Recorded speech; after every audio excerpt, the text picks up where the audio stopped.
ba, Jen, Oh. na may malaking pinakawalang statement ngayon si Ombudsman Crispin Remulla? Ha? Ba? Oh. Oo, kasi dati ang dami nagtatanong. Puro kabitenyo ngayon ang lumalabas sa media. Siyempre. Para na-monitor ko yan. Para na-monitor ko yan kanina. Yung tungkol sa papailan ng plunder. Yan ba yan? Yes. Nako, mga kababayan, sabi ko sa inyo, viral na viral. Ano? Viral na viral, mga kababayan ko. Nako po, tuloy. At hindi lang basta kaso ito, plunder nga. Ang kanila daw pong Ano? Sa totoo lang hindi ho yan basta-basta lang kaso. Plunder nga Plunder, oo. Pandarambong mga kababayan Diba? Oo, man of the hour. Oo, si MR. Sabi ni JJ Sales, PM mo ko, kukwento ko sa iyo. Huwag sanang magsalita yung binanggit na pangalan. Ano? Ha? Nako, delikado mga kababayan pag nagsalita yun. Oo. Pagka yun naipit, ano? Nako, mga kababayan. Delikado mga, nako, ko po talaga. Nako, kinakabahan na. Oo, kinakabahan na. Huwag lang mapigayon at magulat at magsalita. Tuloy. inihahanda na i-file laban kay Senador Chis Escudero at kay dating Speaker Martin Romualdez. Dating Senate President at dating Speaker. Oo, mukhang matinding statement ito. Oo, matindi ho talaga. Biruin ninyo pinunterya yung dating House Speaker Martin Romualdez at saka ito hong dating Senate President. Malupit talaga yan. Di ba? Malupit. Oh. Patay ka diha dyan. Oo. Nako. Ang sabi niya, Ay. we have been seriously preparing a case of plunder Nako. against former Speaker Martin Romualdez and former Senate President Chis Escudero. Plunder? Ang Naku. inihahanda naming kaso laban sa kanila. Naku, plunder. Plunder. Pandarambong. Pagnanakaw sa kaban ng bayan. Ewan ko kung ipagtatanggol pa ni JJ Sales yan. Sabi ko nga sa inyo, hindi yan makakasuhan kung wala hong ebidensya.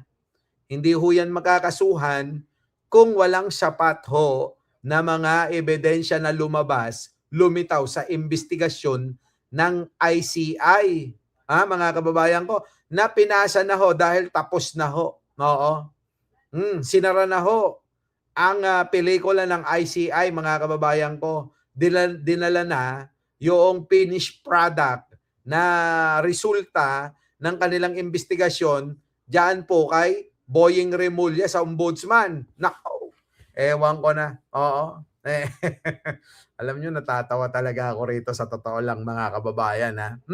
Marami kasi ang pumupunan ng mga nakakaraan, di ba, Jen? Oo. Ano nang nangyayari dyan sa investigasyon sa flood control project? Parang walang nakakasuhang medyo mataas-taas. Yan nga yung reklamo ng mga DDS, di ba? Yan yung mga reklamo ng mga anti-Marcos na hindi makapag-antay. Di ba sinasabi ko nga, mag-antay-antay lang kayo dahil nga ang investigasyon, tandaan nyo tong sasabihin ko. Ano ang sabi ni Pangulo? Hindi naman kayang karaka-raka na parang mami na subo lang ng subo. Ang gusto ko, ni Pangulo, ay yung hindi na makakapalag pa. Yung solido at konkretong ebidensya na masampahan ng kaso para tuluyan na managot, hindi katulad nung mga nakaraang mga administrasyon na nakakalaya, tapos nakakatakbo pa, tapos nananalo pa. Kaya paulit-ulit lang ang pagnanakaw. Di ba? Sabi po ni Pangulong Bongbong Marcos, kailangan siguraduhin na hindi na makakalabas yung mga hayop na mga magnanakaw na yan. Tama mali? Tama ba? Tama ba yan? JJ Sales, ano mo nga sila? Olive Macapagal, sino pa ba yung mga nandito? Maring Linda, si Pachuchay, si Romy Lagrana, yan di ba? wait and see na lang tayo, boss man. Yun na nga eh. Wag na i-segue. Oo, talaga namang sinabi ni Pangulo yun, di ba? Oo, talagang sinabi ni Pangulo yun. Na sinabi ni Pangulo, sisiguraduhin natin na pananagutin ang mga nagkasala, ang mga may mga kinalaman dito sa mga flood control project na to na hindi na isakatuparan at naging guni-guni. Mga kababayan ko, sasampahan ba ng kaso yan? Kung walang sapat na ebidensya si Pangulo, si Pangulo ang nagsabi nun eh. Meron dapat tayo na matibay na ebidensya para yung mga yan hindi na makalabas ng mga kulungan para hindi na muling makapagnakaw. Nako, mabigat mga kababayan ko. At eto na ho mga kababayan ko, abay lumalakas lalo ang tiwala ng taong bayan kay Pangulong Bongbong Marcos. Napatunayan ho mga kababayan napapatunayan ni Pangulong Bongbong Marcos na siya ay walang sisinuhin na pananagutin kapatid, kapamilya, kamag-anak, pinsang ka man. Ipapakulong ka kung ikaw ay nagkasala. Nako, mga kababayan ko, mabigat. Na puro kontraktor ang nangyayari na haharap sa kaso. Ang nakulong lang, isang Caviteño din. At former pa. Former Senator Bong Revilla. Pero hindi, sabi ng isang Caviteño din, huwag kayong mag-alala. Naghahanda nga Hindi naman basta-basta pwedeng mag-file ng hindi mo pinaghandaan. Correct. Yun naman talaga yung sinabi ng Pangulo di ba? Huwag kayong mag-alala. Hindi naman po pwede na hindi natin paghandaan. Hindi natin kailangan, mga kababayan, na madaliin. Kailangan siguraduhin. Nako, mga kababayan. Eto ba mga kababayan, masasabi na natin na sigurado na. Itong dalawang na pangalanan na ito na sasampahan na ng plunder ng ombudsman. Ito hong nagngangalang Martin Romualdez. At ito hong si Chis Escudero, mga kababayan ko. Kayo ho, ito mga kababayan matutuluyan. Mga kababayan ko, ito ho ba mananagot talaga? Mga kababayan, yan na nga yung Romy Lagrana, lakihan mo nga. Parang yung ni Maring Linda, para party-party na ang mga Pilipinong matitino. Di ba? Mga kababayan ko, tama. Dapat airtight. Airtight. Oo.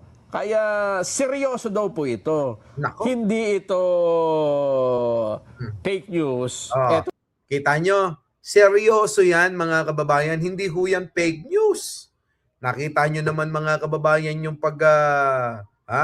pagbibigay ng mensahe at binibigay yung mga sagot sa mga tanong ng mga media kay Boyeng Remulla. Seryosong-seryoso yung mama di ba mga kababayan? Seryosong-seryoso ho yung mama. Pa kanyo babala dyan, madaming madadamay. Ayun. Nako! Ayan na! Nakita nyo? Madami kang madadamay. Nako po! Ay, ewan ko na lang. Madami kang madadamay. Nako! Diyos ko po. Oo. Na? Sige, tuloy. Madaming madadamay. Nako! Yun na nga kuyang yun na rin ang sinabi. Ano magagawa natin dyan? Kayo, paki-comment nga ho mga kababayan kung sino-sino yung tingin nyo na madadamay dito. Mga kababayan, marami yan. Sino-sino kaya yan? Ako sabi sa Kongreso, mga kababayan, isa na dyan yung Garjola. Sino ho nakakaalala nung Garjola? Tayo ho na unang nagtalakay nun Ito hong mas matindi pa. Mas matindi pa sa mga diskaya, yung Garjola, mga kababayan. Di ba? Kaya ayaw nilang maging ombudsman si Remulla. Sabi rito ni Olive Macapagal, ano, huwag pong kalimutan, no, mag-like mga kababayan. Oo. Damay-damay na. Nako, oo, damay-damay yan. Tuloy. Ayun. Nako. Mukhang marami pa pong lilitaw na mga pangalan sa Mm. mga susunod na araw Nako. kaugnay ng kasong ito. Nako. Nauna na pong itinatanggi, matagal na, ng kapwa dating Speaker at dating Senate President ang mga aligasyong ito tungkol sa pagkakaugnay nila sa flood control anomaly. Noon pa naman sinasabi ko na sa inyo dapat lang na mananagot. Sila, Boss Mike, sabi ni JC Peñarobia, ano? Dapat alangan naman na paligtasin natin. Alam nyo, sa totoo lang, sa bansang ito, kailangan na natin na talaga, kamay na bakal na seryoso, hindi yung laway-laway lang katulad ni Duterte. Ang kailangan ng bansang ito ay yung kamay na bakal na hindi pala salita, pero makikita yung gawa.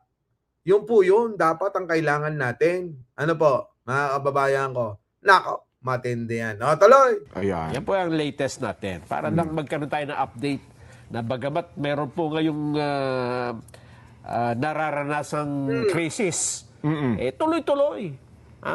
Yan dapat, di ba? Tuloy-tuloy ang kaso sa flood control project. Ayan. Tama, narinig nyo mga kababayan. Sabi ni Angko Antakrot dito. Oo. Mike, kung magkukulong si Martin, mag-iiba kaya ng pangalan ng page si Mima Alicia? Bakit? Bakit no? Ayan o, tingnan mo. Basahin mo rito kasi. Ay, Ito, ayan o. kung makukulong si Martin, iiba kaya pangalan ng page ni Mira. Ano, sagutin mo na. Tinatanong sagutin mo na. Martin na lang. Baka hindi na kayo magalit. Huwag kayong maniwala kay Mike. Ano ba? Bakit? Ito yung balita Buto yan. Ano magagawa ko rito? Di ba? Ito, pakinggan natin. Nararanasang krisis anomaly. Ayan. Yan po ang latest natin. Para lang magkaroon tayo ng update na bagamat meron po ngayong nararanasang krisis. Bagamat daw, mga kababayan, may nararanasan tayong krisis. Tuloy-tuloy. Yan dapat, di ba? Tuloy-tuloy ang kaso sa flood control project. Kita nyo, mga kababayan ko? Sabi rito, mga kababayan ko. Sabi rito. Kahit na may nararanasan tayo na krisis, dapat daw tuloy-tuloy. Tuloy-tuloy ang pagpapanagot. Bakit etong mga sila Robin Padilla? Etong mga kakampi ni Sara? Ano sabi nila, mga kababayan ko? Inuuna pa raw yung impeachment. Kuya, yung mga kakampi nyo tulad ni Marcoleta, lagi nyong kasama dyan. Sabi, inuuna pa yung impeachment. Merong krisis. Paano yun, kuyang? Yun ang sinasabi nila Itong kampo ni Sara Duterte, inuuna ang impeachment. Nasa krisis tayo. Tapos kayo ngayon nagsasalita.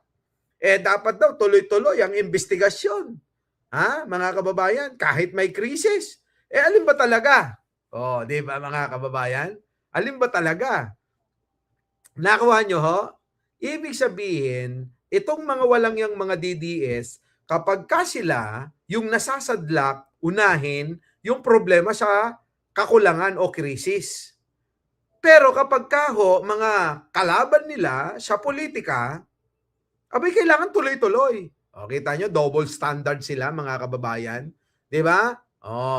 Maring Linda, Pachuchay, Annalisa Uso, Jay Sales, pwede ba yun? Di ba? Pwede ba yun? Yun ang sinasabi ko. Dapat tuloy lahat. Walang pipiliin. Di ba, Tom? Ano yung Tom Pego? Ayos. Mga banat nila. Di ba? Kailangan kung ganun pala, tuloy-tuloy, di ba? Oo, sino to? Emily De Castro. Boss Mike, out muna. Sige po, nako, maraming salamat po sa pakape. Oo, ha? Di ba? Maria Pepaliso. Di ba? Kayo, ano masasabi nyo ngayon dito? Etong mga nagsasalita na gusto ipahinto na ho yung impeachment trial ni Sara. Dahil daw kailangan unahin yung krisis. Sabi naman ng taga Net25, kailangan daw, kahit may krisis, tuloy-tuloy sa pagpapalagot. Di ba? Mga kababayan? Di ba? Tama? Nako, mga kababayan ko.